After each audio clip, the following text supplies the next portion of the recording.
has been yet another sighting of the creature that some people are now calling Harry! Harry? Since when does he have a name? Since right now. The average American family just got bigger. Harry and the Hendersons. Isn't he something? Hey everybody, welcome back to the Blockbuster Show. I'm Adam Sykes, and today we're going to be looking at a movie that I would always see in the Blockbuster video store back when we worked at it, and we never watched it. No one really ever rented it. It was just like a movie that we just happened to have. Well, I was skimming through Netflix and I saw that they had it, so I was like, okay, I guess I might as well watch it and see how it pans out. And so yeah, here are my thoughts on Harry and the Hendersons. While returning from a trip in the woods, George Henderson, played by John Lithgow, and his family run into something with their car that turns out to be a sasquatch. Thinking that the creature is dead, they take it home, but Harry, Kevin Peter Hall, soon awakens. Despite their initial fears, Harry is a kind and sensitive being, and the Hendersons become very fond of him. However, it's very difficult to keep him a secret, and soon they begin to fear for Harry's safety. The movie is about this typical late 80s family. The dad of the family is played by John Lithgow. Honestly, it feels like they probably would have gotten Dan Aykroyd, but he was probably too busy working on Nothing But Trouble. The family is out in the woods. They're doing a little bit of a hunt, which the mom is very against, the daughter's against, but the kid seems into it. Also, the kid of the young boy of the family, he wears glasses, and they bring this up at one point. One Christmas, when I was a kid, I begged him all fall for a set of paints.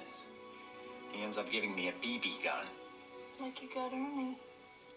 You'll shoot your eye out, kid. As the family is driving home through the woods, they end up running over Bigfoot twice, and they decide to take it home and think about what they should do with it. But surprise, it's still alive. It gets back up, starts messing around with the house. A bunch of shenanigans happen, like they call the cops to see if they can take care of it, and of course, since they say that it's Bigfoot, the cops think they're crazy and laugh at them. If you really want the police down there, say it's a robber. They're gonna go down there, they're gonna see it, they're gonna believe you when they get down there and see it for themselves. As soon as you say like, oh, there's ghosts or there's aliens or there's Bigfoots on the phone, they're immediately gonna think you're nuts and laugh at you. As they continue to think about what to do with it, the boy of the family, he grows more attached to it, and it makes the scene where they try to, lure it into the car with food to take it back to the woods a little hard. The kid starts crying, and eventually the Bigfoot runs away. The Bigfoot, halfway through the movie, they eventually give him the name Harry. From there, it kind of turns into a, oh, we found a mythical being, and at first they don't know what to do with it, but then slowly they befriend it. And then, oh, there's a group of people who are, trying to capture it. Obviously, everyone's going to say, oh, it's like the E.T. formula, but honestly, this movie was a dance sequence in a McDonald's short of being Mac and Me.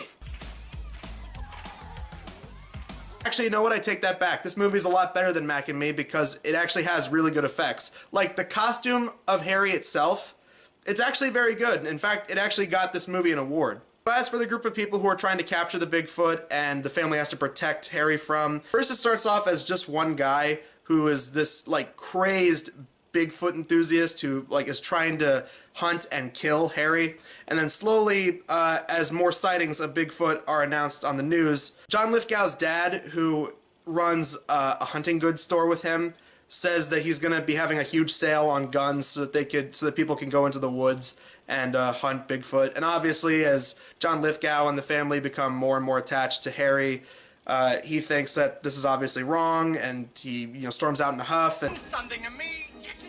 He means something to me. There's really not much to say in terms of the story.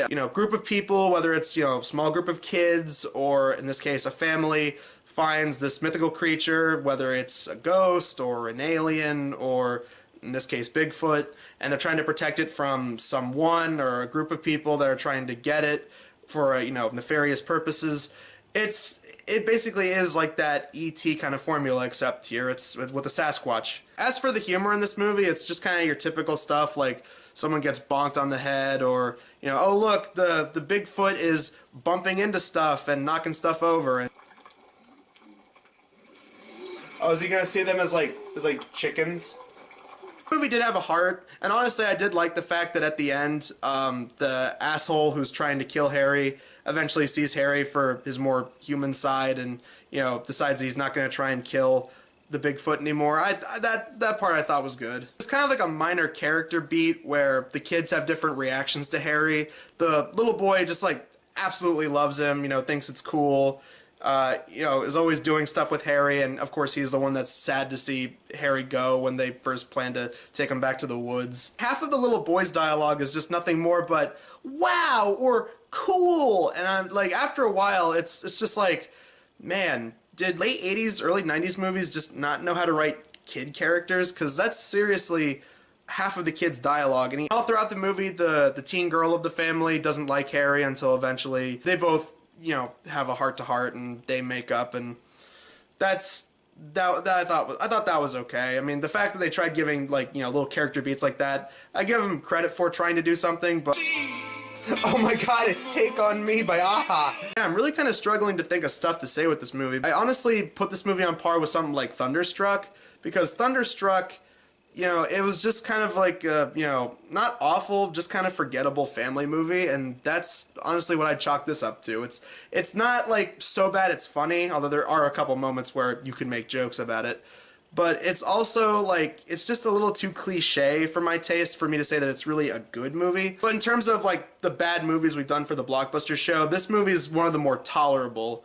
Like I said, I put it on par with Thunderstruck, where it's not awful, it's just not all that great. So, yeah, I mean, if you're a family and you're on Netflix and you guys need something to watch, yeah, I guess check this one out. I'm not really saying that it's a great movie, but it's fine. I'm honestly wondering how this is going to stack up to the movie we're doing next time on Blockbusters, because next time we're going to be looking at a movie starring Shaquille O'Neal as a rapping genie.